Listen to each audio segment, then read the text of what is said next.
एक ही जे बसवा के दुई रे करिलावा। एक ही जे बसवा के दुई रे करिलावा।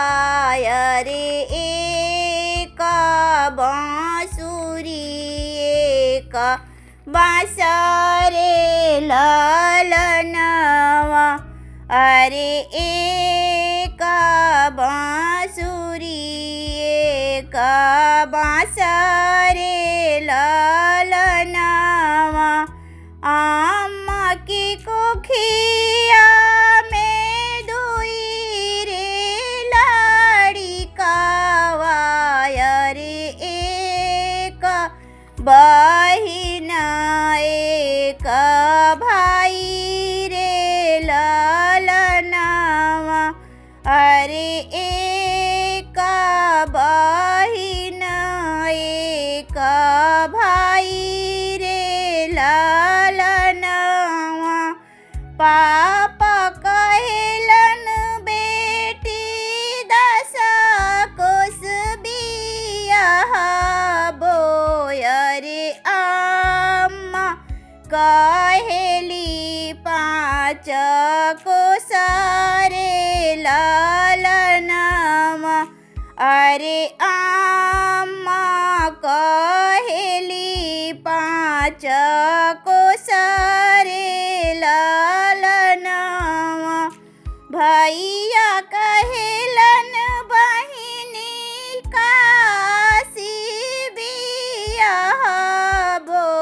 अरे नुती उठी करिहाया सनन रे ललनवा।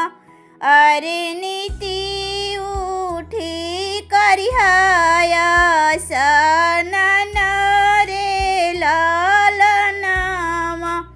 भाभी कहेली ननद मोरम बियाहबो। अरे नहीं केहू आई नहीं जाई रे ललनवा। अरे नहीं केहू आई नहीं जाई रे ललनवा। किया तोरे भाभी हनुनवा चरवनी। अरे किया तेल देहनी ढरकाई रे ललनवा।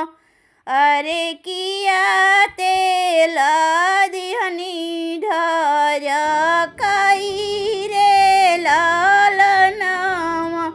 नहीं मोरे ननद हनुनवा चोरवलू। अरे नहीं तेल दिहलू ढरकाई रे ललनवा। अरे नहीं तेल दिहलू ढरकाई रे ललनवा।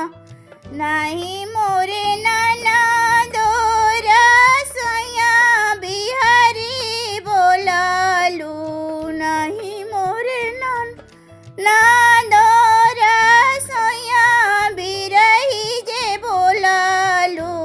अरे ताहिए से बैरन हमारा रे ललनवा। अरे